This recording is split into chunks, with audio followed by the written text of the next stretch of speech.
The original article says Earth, harmless. Ford's revision is Earth, mostly harmless. Yeah. But then you get, like, these longer passages on the babblefish that include the argument of... I love the babblefish. God's existence. Oh, the babblefish is great. I can understand you because a fish is pooping in my head. Yep.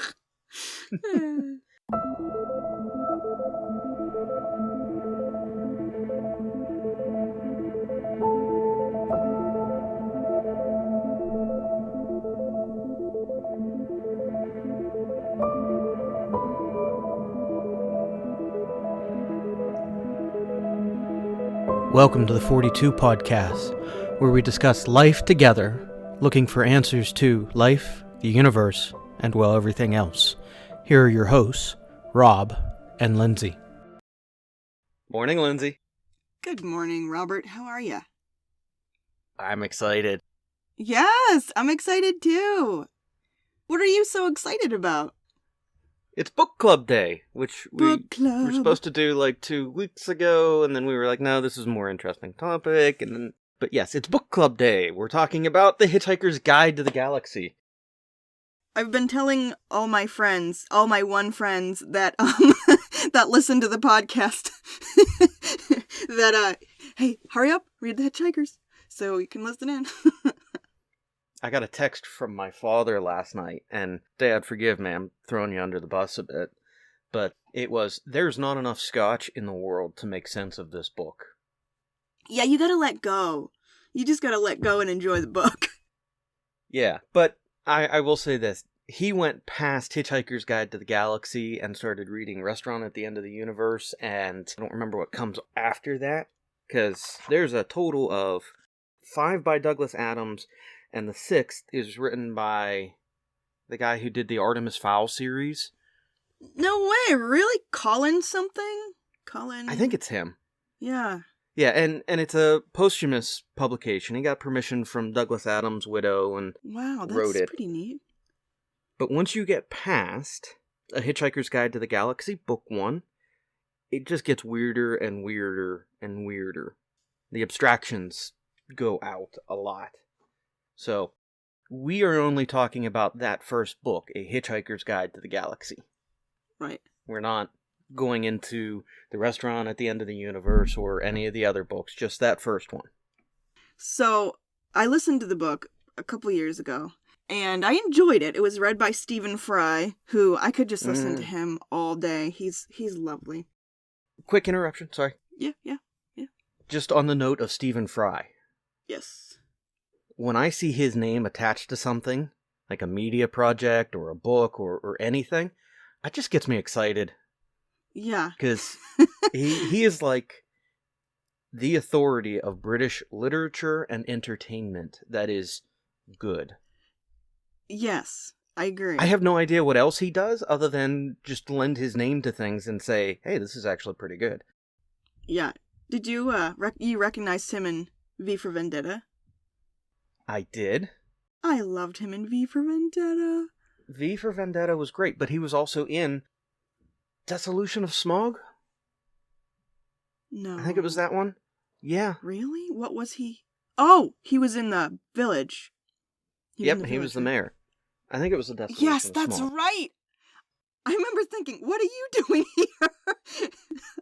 But that's just it. That's what he does, is he like pops up very briefly in different things. And you're just like, oh, it's Stephen Fry. It has to be good. Yeah.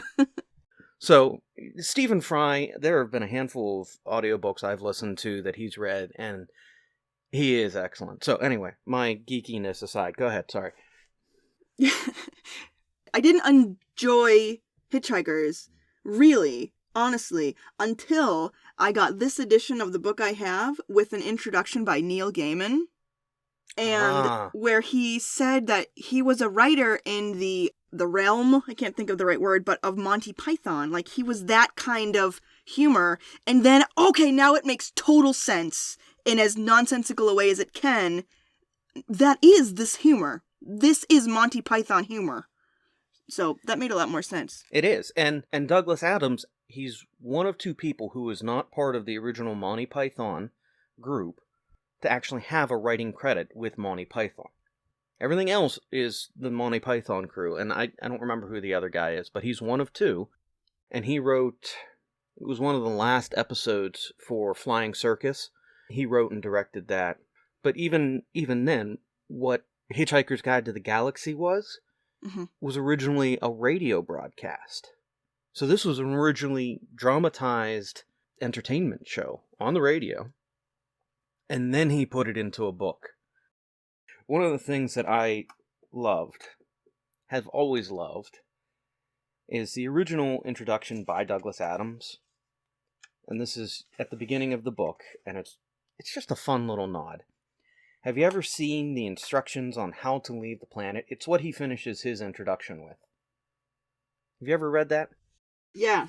Yes. How to leave the planet. Right, and I don't know why this is so fascinating to me, but I want to read it. So this is Douglas Adams informing us how to leave the planet. 1. Phone NASA. Their phone number is 713-483-3111. Explain that it is very important that you get away as soon as possible. If they do not cooperate, phone any friend you may have in the White House. 202-456-1414. To have a word on your behalf with the guys at NASA. If you don't have any friends in the White House, phone the Kremlin. Ask for the overseas operator for 0107-095-295-9051. They don't have any friends there either, at least none to speak of, but they do seem to have a little influence, so you may as well try. If that fails, phone the Pope for guidance. His telephone number is 011-396-6982. And I gather his switchboard is invaluable. If all else fails, flag down a passing flying saucer and explain that it's very important you get away before the phone bill arrives. I don't know why, but just that final little word before you get into all of this just always hits me in a right spot where it's, are you really going to phone NASA and be like, well, okay, in the age of SpaceX and billionaires in space, maybe you'd get somewhere. It worked for William Shatner. It did. Kind of. They phoned him. Did they? If you are a giant rocket building company that has some PR problems because your spaceship looks like a giant phallus. And your founder and, big name behind it may be Dr. Evil. Yeah, you're going to call William Shatner and be like, hey, can we send you into space on a giant... and, yeah. Yeah, agreed. Get Captain Kirk to do it. Yeah. Well, okay. Captain Kirk or Captain Picard? I was going to say Leonard Nimoy, but he's dead. He's dead. He would have been cool in space. Anyway. To have a minor geek fight, are you a Captain Kirk or a Captain Picard? They feel like two uncles to me. So which is the fun uncle? Well, Shatner seems more fun, I think. Picard is very he's the guy you want to go to for advice. Life goals and stuff. If you're going on an away team mission and you want to come back alive, definitely Picard. Definitely Picard. If you want to have fun, definitely Shatner. Yeah. You might die, but you'll have fun. Just check on the shirt color of the shirt you're wearing and you should be okay. Exactly. Alright, anyway. Very weird and brief asides. But The Hitchhiker's Guide to the Galaxy. What was your first impression? First time you read it? Oh, so many years ago. Well, I thought it was irreverent and so that was exciting. He just the things he says about God at the beginning and who is this God guy anyway or something. I don't right. But it was just ooh, edgy and exciting and funny.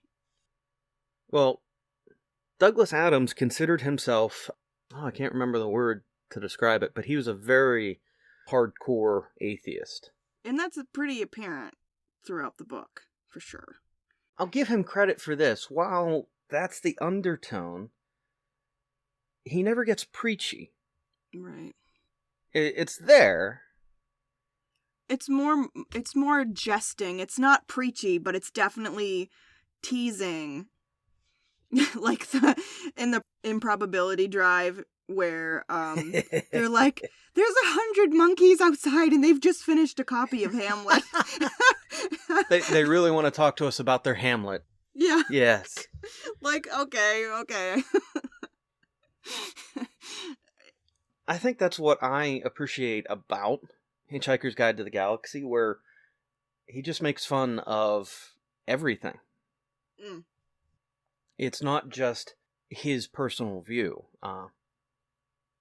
Getting into it a little bit deeper into the woods than I want to yet, the part where they turn on deep thought for the first time, when they're on Magrathea and Arthur gets to witness this through the whatever the machine was, and they turn deep thought on, they start having the discussions, and deep thought says he's the second most powerful computer, and they're panicked because he's supposed to be the most powerful one. Yeah. And then you have the philosopher and theologians who barge in. Yeah.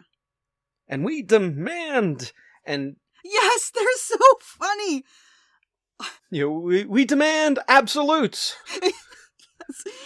Wait, no, we don't demand absolutes. We demand absolute questioning of everything. And that whole thing plays out. And I love it because I'm in ministry. Yeah. Theology is a huge part of my field. And it's, okay, that's how it felt in seminary sometimes. We demand an absolute to no absolutes to be absolute. And I think that's what's so good about it is that it makes it seem really ridiculous to ask for proof or to ask for an absolute. Like, what you can't have an absolute. Nobody can have an absolute about anything. And even then, when you do get an absolute, what is it? 42. What? What does that mean? That's what I love, where it's not afraid to poke fun at things. At everyone. And, Douglas Adams' viewpoint is life exists. It's pointless, but it exists. Not pointless. That's not the right summary, but it's without agenda. Yeah. And so he leans into the absurd, which is marvelous. Yeah. I love the Heart of Gold Improbability Drive. I love it. It's so interesting. And I saw the movie where Arthur and Ford are couches. He's like, I think I'm a couch. I think I'm a couch too.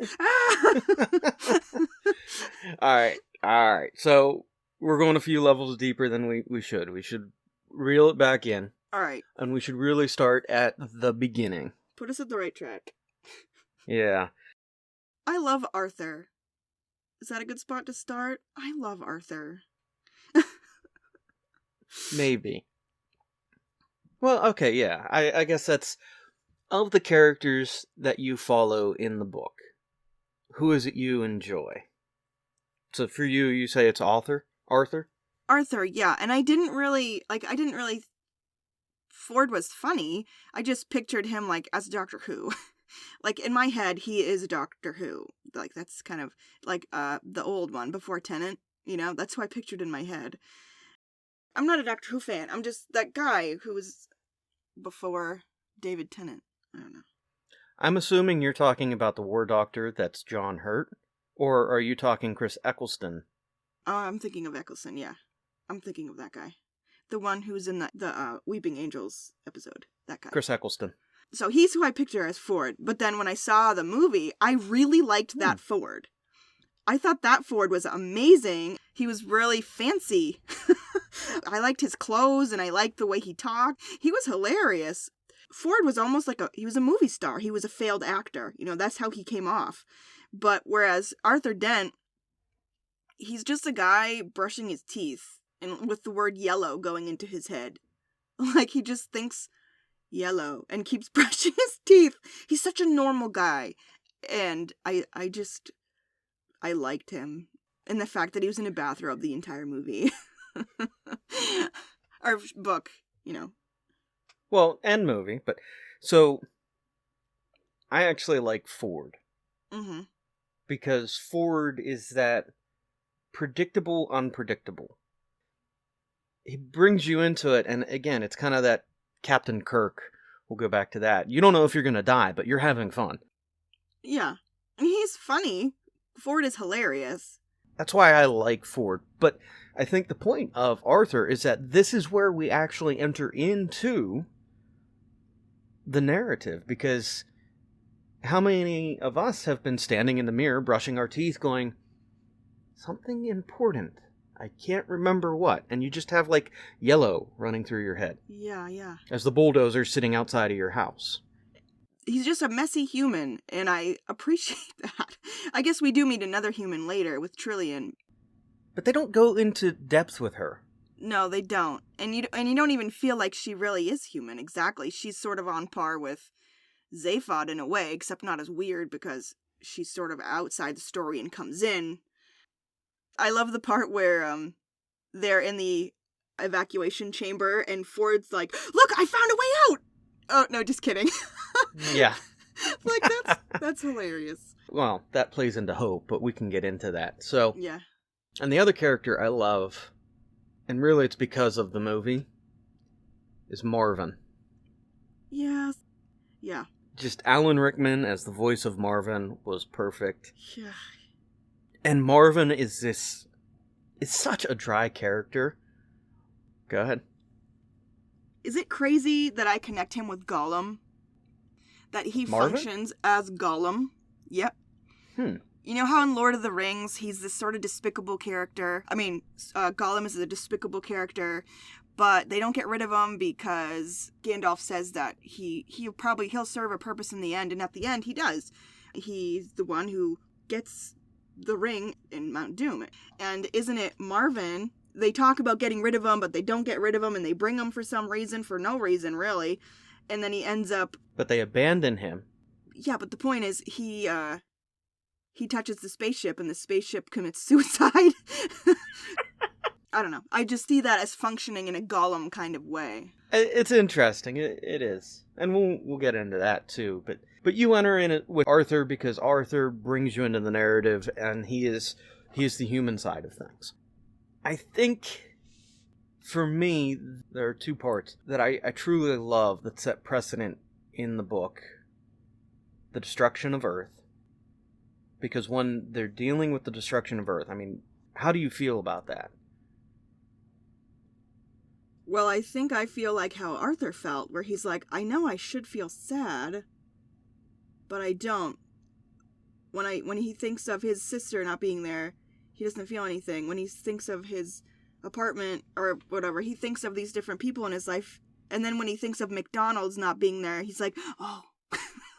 And I get that, because this goes right into our grief conversation, where grief doesn't make any sense, and it's hard to fathom exactly what that kind of destruction would be like. So, I don't know. It's interesting how he processes through the destruction of an entire planet. Right, and the point of it is there is no point. The point of the destruction of Earth in the book is that there is no point.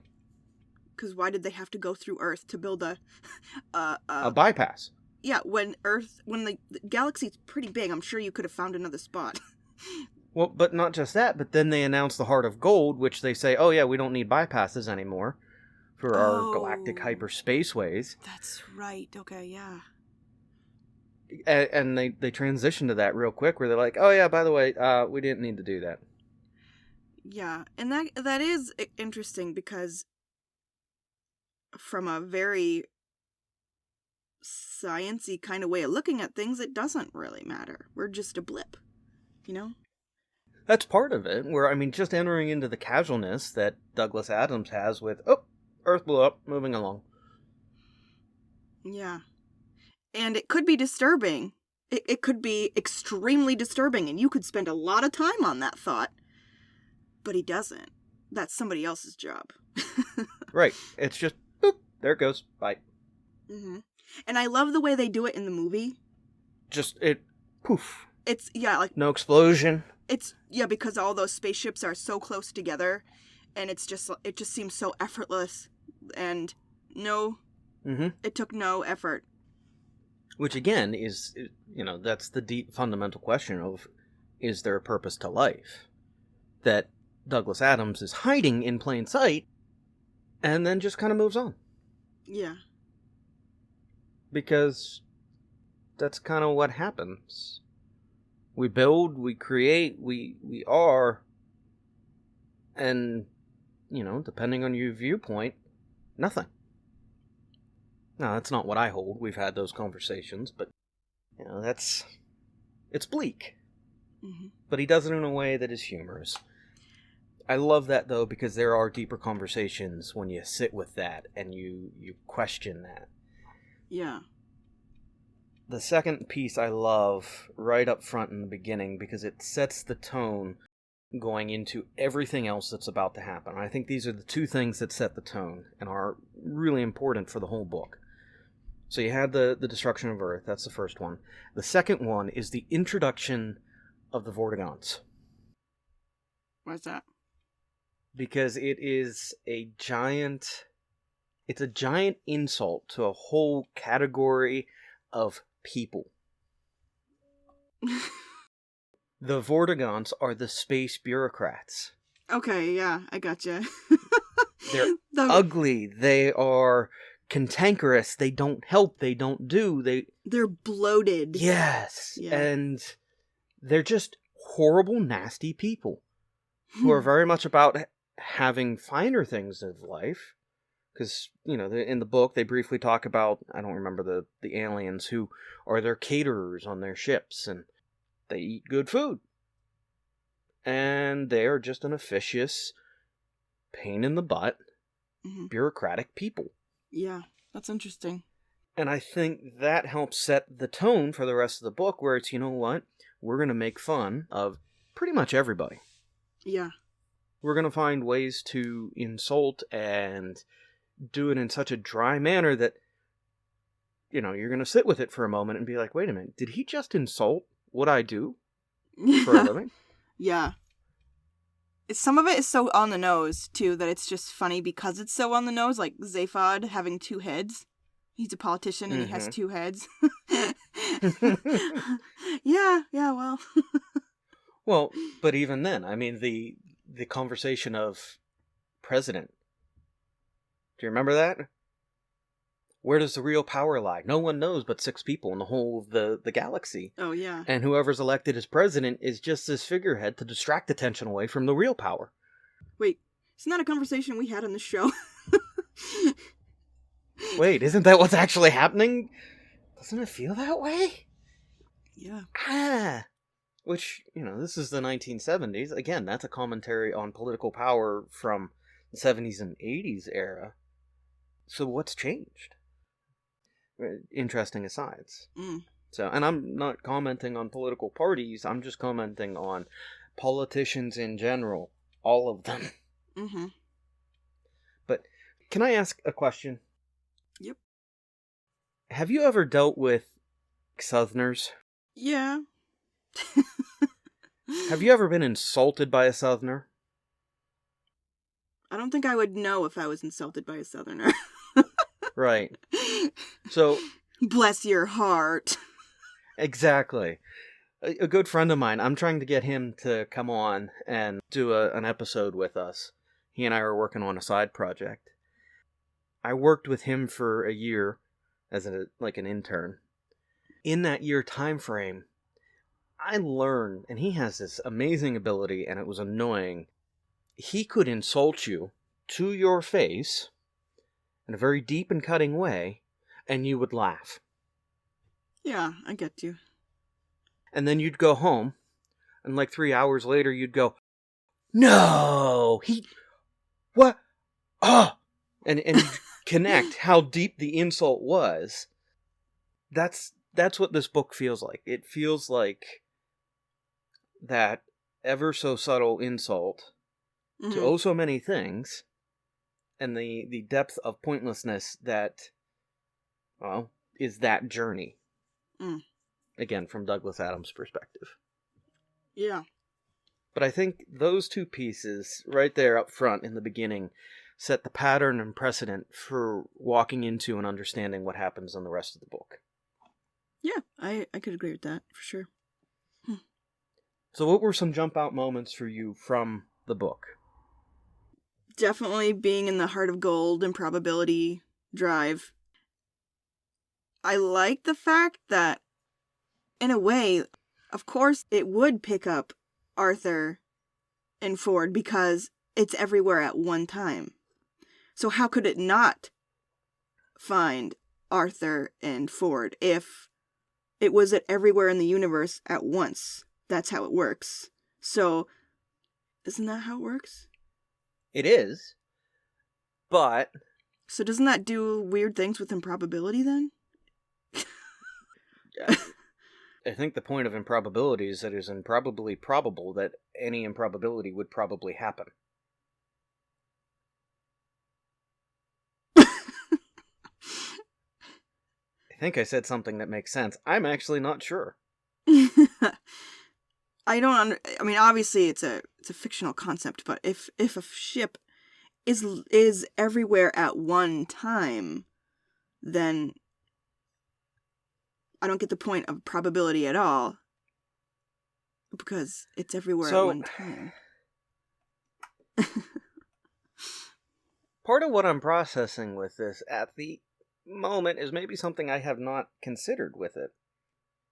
Maybe I'm off base, so, yell at me if I'm out in left field. But he does say that where improbability drive effectively makes it so that you're passing through every piece of space at the exact same moment. You are everywhere. Yeah. And there are some weird things in quantum physics that speculate that the power of observation takes something from being everywhere to a single space. I don't fully understand quantum physics, but it's based on observation. It's a little weird. But it also feels like there's an element of Douglas Adams, and this is where I never considered this. If the improbability drive is everywhere at the same moment, why is it that it only chose to rescue 2 people in a whole galaxy of people that may have been in distress? Yeah. Which is kind of even a dig into Christianity and the aspects of the omnipresent nature of God. And not what I feel, but what would be speculated as the hit and miss nature of prayer. Why are some prayers answered and not others? That's an interesting thought. It is, because, you have Ford and Arthur who are, at that moment, ejected from the Vortigaunt ship and in the vastness of space, about to die. And then they're not. So, see, it's one of those subtle burning insults that you have to go, is that what he's trying to say here? Yeah. Is that a slight... And the fact that it was accidental. Like, it's not like the pilots of the ship had any power to do anything about it. They're like, oh, guess what? We have 2 hitchhikers. Right. I don't know. Interesting.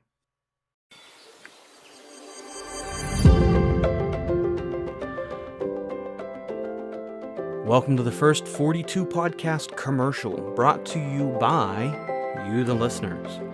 Lindsay and I have been working on this podcast for a while now, and we're enjoying it. We're enjoying the feedback, the interactions we're having with you, our listeners, and we want to continue to grow that. We want to continue to work with you guys and to experience life together with you. So this commercial is primarily aimed at you guys of, hey, be a part of our conversation. Join us in social media. You can find us on Facebook and Twitter at the 42 Podcast. Join us through the email of badtheologyproductions@gmail.com. And all of that can be found in the show notes now. check out the YouTube channel. Leave some comments up there. Leave a rating and review for us on the podcast app that you use and listen to us with. That helps us not only understand what you're experiencing and engaging with this podcast, that helps us get more ears on this podcast, get more voices in. And hey, if you want to join us, seriously, if you want to come on our podcast and talk with Lindsey and I, reach out, say hello. We'll say hi back. We'll have you on. And it doesn't take a huge setup to join us on the podcast. So, reach out through social media, get in touch with us, interact, because you are a significant part of everything we're doing. We want to have this as a community that is just exploring life in every way that we can. Thank you for listening. Thank you for being a part of what we're planning, what we're building, what we're doing. You are important to us.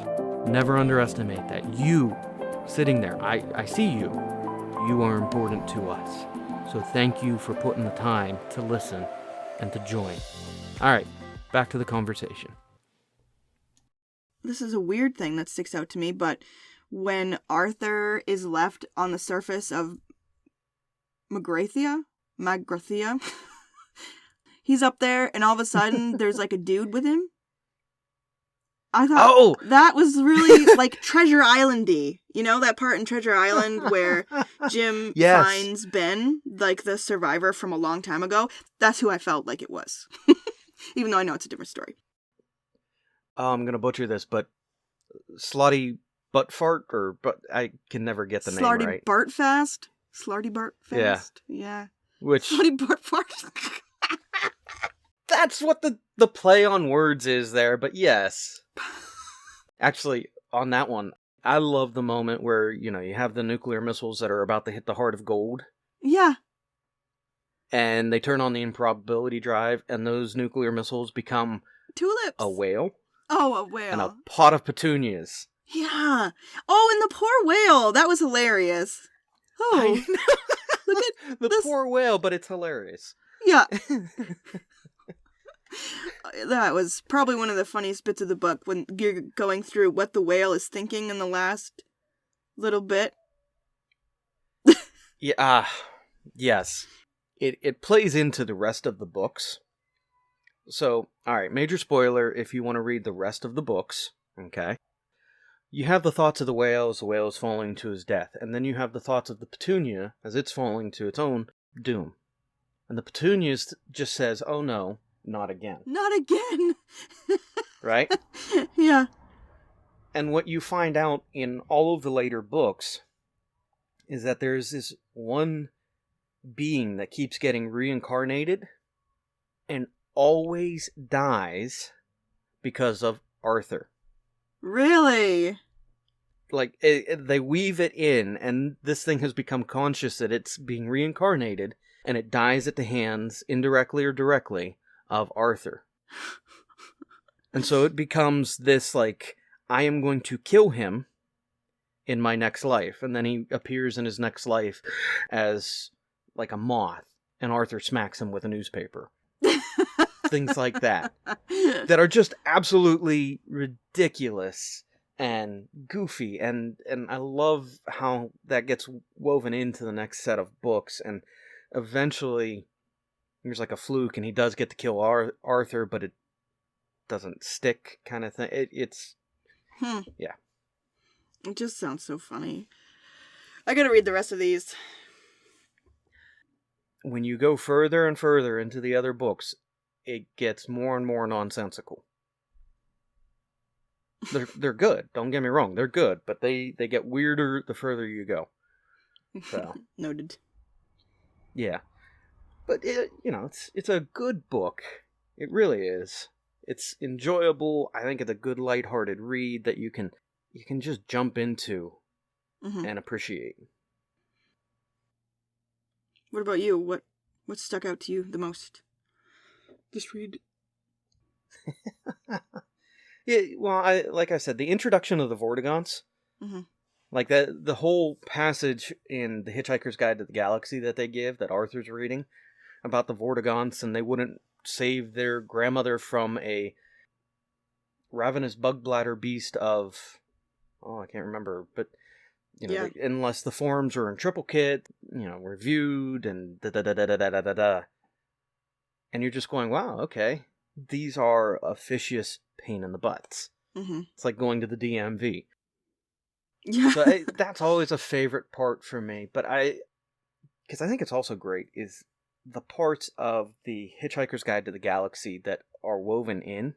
Mm. Because they provide you almost as comic relief and exit from the story and then back in. And Yeah. Yeah, I like that too. yeah, as Arthur's trying to begin coping with the loss of Earth, Arthur says, well, yeah, I'm a writer and I spent the years here studying so I could make a better article. And the original article says, Earth, harmless. Ford's revision is Earth, mostly harmless. Yeah. But then you get, these longer passages on the babblefish that include the argument of... I love the babblefish. God's existence. Oh, the babblefish is great. I can understand you because a fish is pooping in my head. Yep. But it's that nonsensical that draws you out because it's... Okay, that's a real world problem of how do you communicate with others? And wait a minute, you stick a fish in your ear? What? Mm. And it just worked. Goofy things like that. Yeah. I like that poetry part too, where Arthur is Ford is looks like he's being actually tortured with pain from this poetry, and Arthur's just like, huh? He's just like sitting there and looking at Ford and looking at the... That's hilarious. But the description, again, going into the Hitchhiker's Guide, they're talking about the worst poets, and, in this poetry recital, 14 people died, and this person only survived by gnawing off their hand. Yeah. And you're sitting there, and you're going, yeah, I have been to a poetry recital. And I think I might have died a little bit on the inside. So... Oh, it's hilarious. And just some of that internal monologuing and, Ford going, oh, the vulgarity of it. Nope, you're going out the airlock. But yes, that was funny.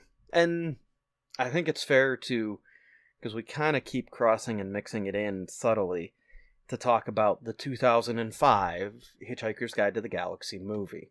Mm-hmm. Start bringing a piece of that into the conversation. It was a good movie. It's probably one of the better portrayals of a Hitchhiker's Guide to the Galaxy that's not book or radio drama. Mm-hmm. One of the things I really love about that one is how, and they do the same thing that the book intends for the Hitchhiker's Guide to be, is it draws you out of the seriousness of the moment. Mm-hmm. Because when they do the little Hitchhiker's Guide articles in the movie, they're cartoon and animated and lighthearted and, Yeah, I love that. Yeah, I think they did that really well. Which, again, is kind of why I love that aspect of how it draws you out of this moment that's supposed to be intense. And then you're like, oh, hey, that's funny. Oh, wait, they just died? Or got ejected out of the spaceship? Yeah. So. Keeps it light. It does, and it helps a lot with the pacing and the pattern of the book. And I give Douglas Adams a lot of credit for that, because he found ways to bring in serious discussion, but make it surface deep, but at the same time you sit with it when you're, like what you did a moment ago with the whole improbability drive, and it burns suddenly in the background, and then you make connections to it and go, oh, is that a commentary on, is this a wrestling on? And I think it's incredible. And I love the fact that something as... Sorry, I'm trying to put this sentence together.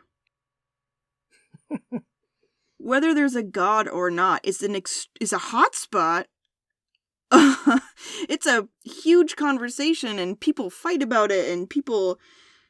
I mean, it's huge. And I like the fact that Douglas can take something like that and just, look, guys, this is fun. Let's just enjoy this. and take a look at it. And I wish we could do that with more things, because I think a little humor or a little would help maybe other topics of conversation too.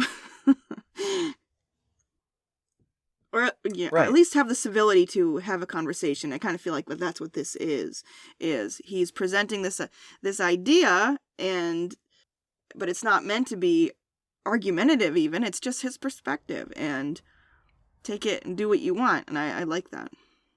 And I think it's not always the way he engaged with, but again, Douglas Adams was not, he made fun of everyone in his way, but I think he also enabled and allowed for discussion. Yeah, which, that's what I'm trying to say. Doing a little bit of one of those left turn moments. When you and I started having discussions on naming the podcast last year and kind of what it would look like, because we're going to do a podcast episode within the next 2 episodes, because we're finishing season 1. I should have actually talked with you about this. In another episode or 2, I would like for you and I to kind of reflect on what the past year has been. Okay. With podcasting, where we're at now, where we were at, because both of us are in entirely different spots. Yeah. With who we are, effectively. Going one more level aside, I preached this Sunday. I mentioned that in the last podcast. So the 17th I preached. And sitting down this week with the pastor and going through how the sermon was, she pointed out that this was the best articulation I have had in my preaching style since I've been here at the church. And a significant chunk of that is because of what you and I have done, where in a lot of ways doing this podcast, I've found my voice and how I preach, how I teach, how I interact more. That's cool. And that's stuff like that I want to sit down and reflect on in another week or so. Yeah. But going back to where I was with the name and where you and I were a year ago, we chose the 42, and I made the argument with you off mic, and I think we did it again on mic early on, was part of the reason we chose 42 was you and I were in very different position. You were very much in a spot of being an atheist. I'm in ministry, and we're trying to have conversations together about life, and what that looks like, and balancing faith and non-faith, and hey, can we have conversations? Yeah. Now, things have changed since then in that original premise we had, but the argument I made was 6 and 7, 42. It's God, it's man, it's the discussions of what that is.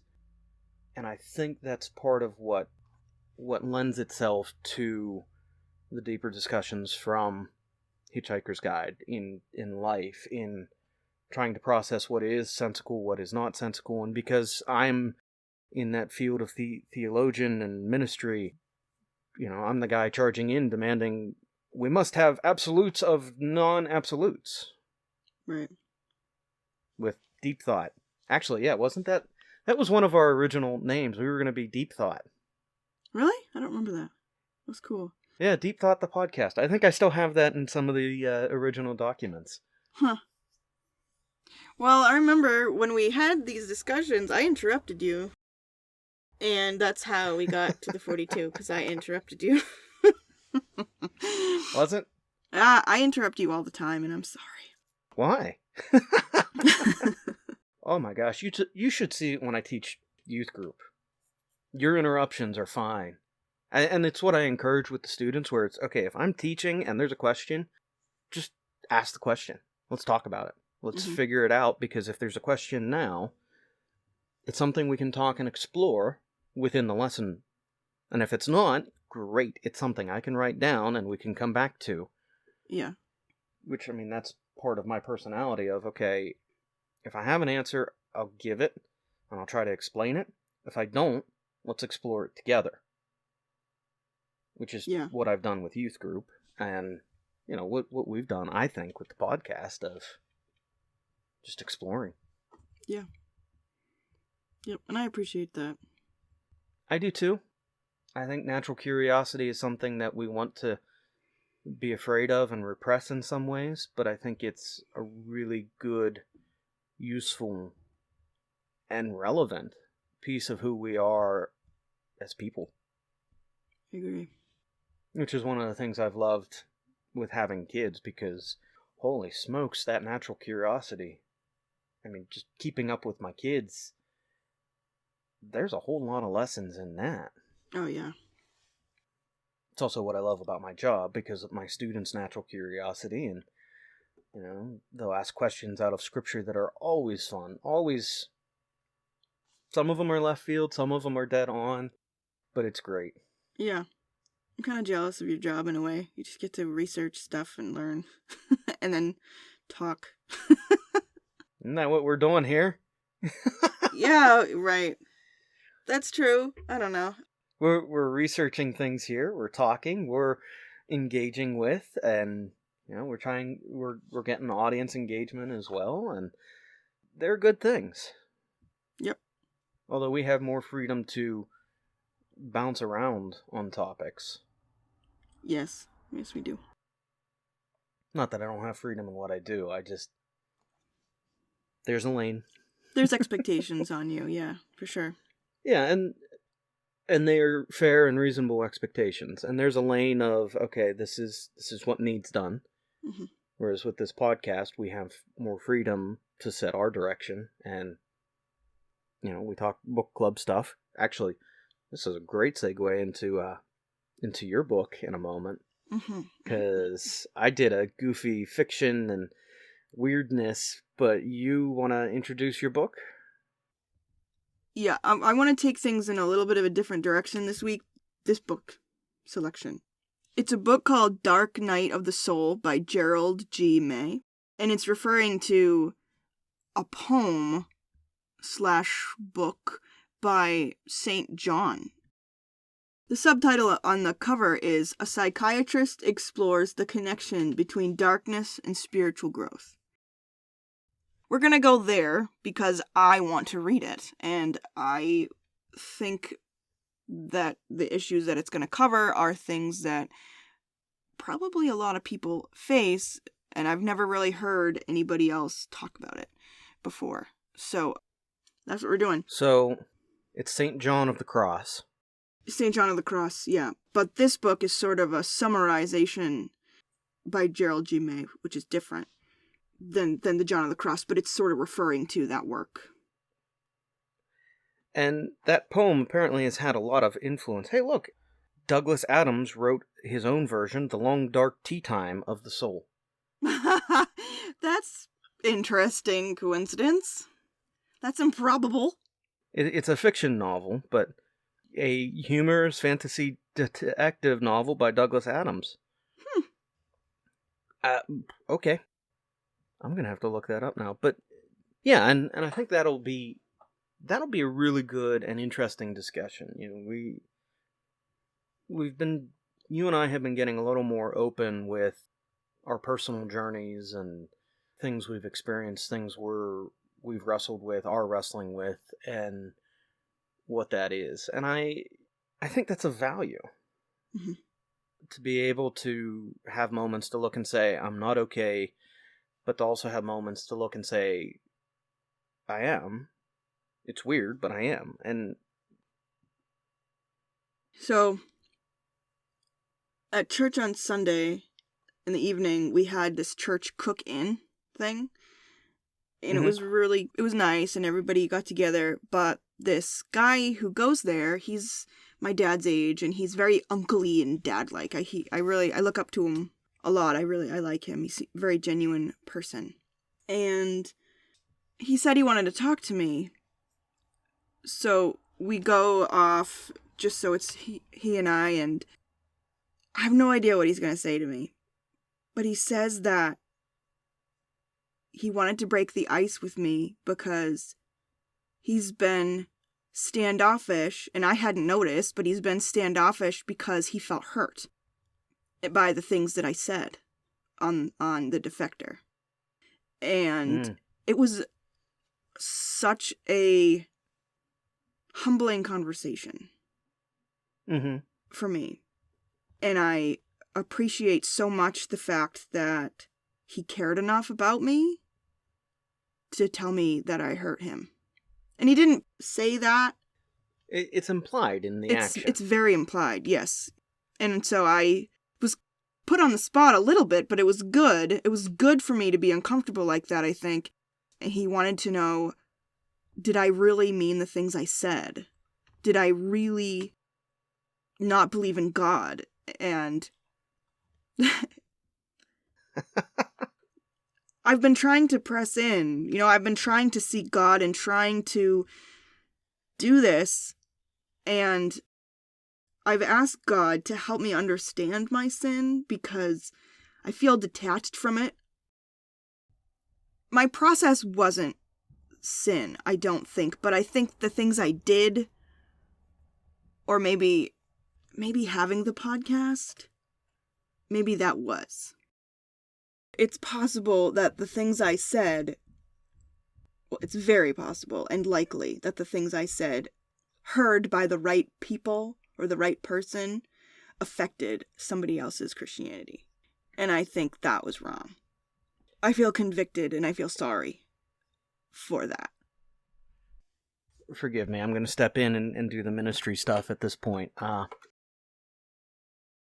First, what you did in having your questions, in having the struggles and walks that you have had, and we've had conversations on this, those are entirely fair. You went through some very traumatic pieces with religiosity and the church, mm-hmm. and that hurt. That hurt you. And a reaction to hurt is either attack what is hurting, or grieve, heal, and process. And most of the time, 99% of the time, people don't get to grieve, heal, and process until they've attacked. Until they've had a chance to say their piece. And then when they have, they wind it back in. Mm-hmm. And they're able to see, well, maybe I have perpetuated the cycle. Maybe I have, in my own way, made it just as bad for someone else. But it doesn't mean that you're wrong. It means that you're human. And I think if you stay in attack mode, that's where you're wrong. If you're able to walk back, if you're able to look and see and process the whole of the journey, I think that's really powerful. I think that speaks more to the redemption of humanity than when that doesn't happen. So I don't look at what you did with the Defector podcast and go, oh no, this is the worst thing ever. You are destroying. I don't see that. But I see the depth of hurt that you went through. What it's taken you to get to where you're at now. And you know what? I think it's incredible that gentleman reached out. And if you're listening to this, I'm speaking to you. Thank you. I'm in ministry. I try to bust my butt for my students and my families. But little things like that, someone who's not in ministry, someone who is a believer and just speaks a word of affirmation, a word of love, even if it's a word of tough love, that does more than 10 years of what I can do. Yep. So if you're listening to this, thank you. If you're someone who has done that, thank you, because those are huge things. Mm-hmm. To be able to just love someone, even in tough moments and situations, even to walk back or walk forward with and provide grace. Those are huge. Yeah. Because that's what a father does. That's what a big brother does. It's like, look, this is how it is. But. And, we're going to reflect on this more, but where we are both at with this podcast, who you were at the beginning of this. I mean, we finished the episodes with, hey, are we still friends? Because we had some intense fights. Yeah. Not we fights. We had some intense discussion. Yep.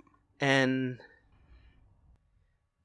you and I had a pre-established friendship that I think provided us to be in a place where we could push back on each other and not be deeply offended. Right. And people like this guy, even doing what he did, again, it's that same thing. It's an established friendship that's enough to say, look, I here's where things are at. Mm-hmm. Yeah, and if he's not listening to the 42, I would encourage you to say, hey, look, listen to this, and yeah, I'm gonna let him send see him the a journey clip. of change. Yeah, I'm gonna send him a clip. Yeah, and let him see, because the Defector was kind of you venting some of the arguments you and I had, which I always found interesting. Because whether you knew it or not, you were giving me the inside track on where your head was. Yeah? Yeah. Oh, yeah, right, I get you. Yeah. Because you would put out an episode, and I'd listen to it and be like, oh, okay. You know, I'm sitting there doing the whole, like, strings and pin boards going, okay, here's where that, and here's why, and here, okay, I can work with that. Mm-hmm. So to me, I look at the Defector and I see a parallel side to what we've done here, Mm-hmm. and what has been your journey here.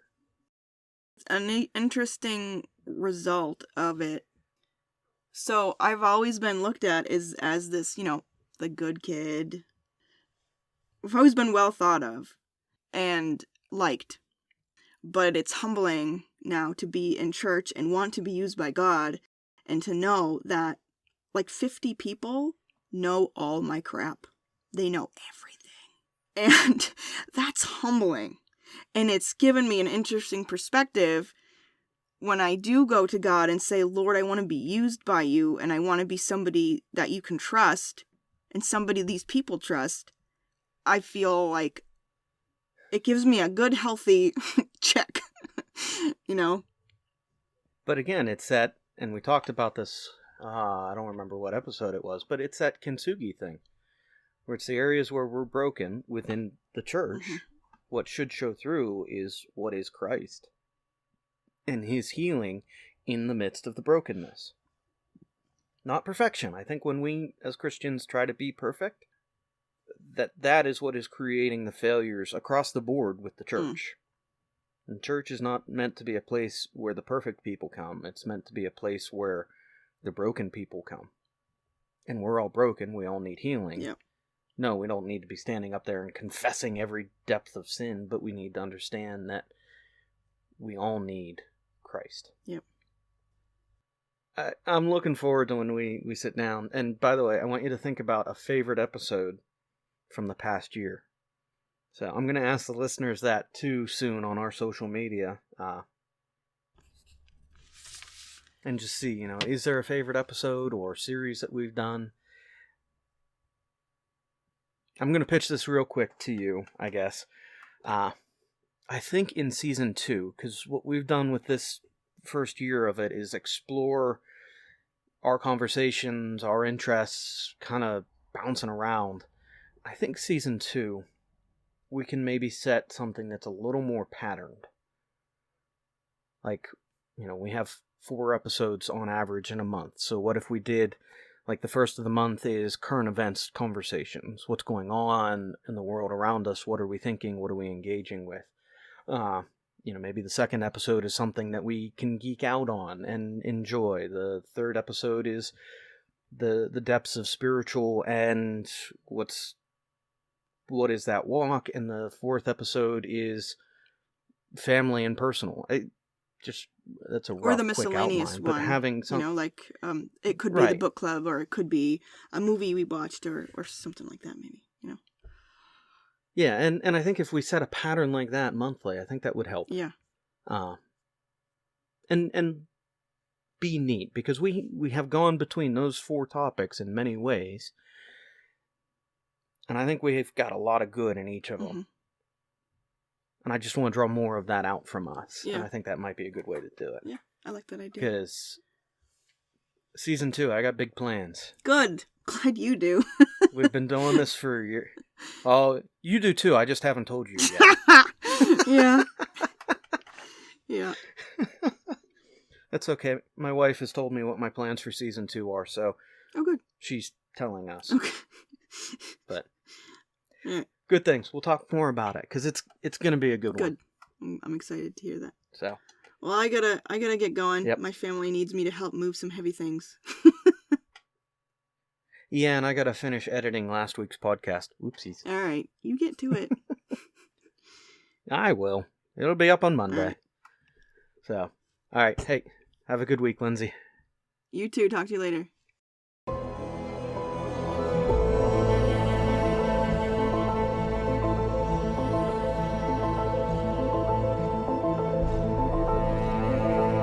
Thank you for listening to the 42 podcast. Please take a moment to like and subscribe, and if you want to join in on the conversation, you can find us on Facebook and Twitter to add your voice to the conversation.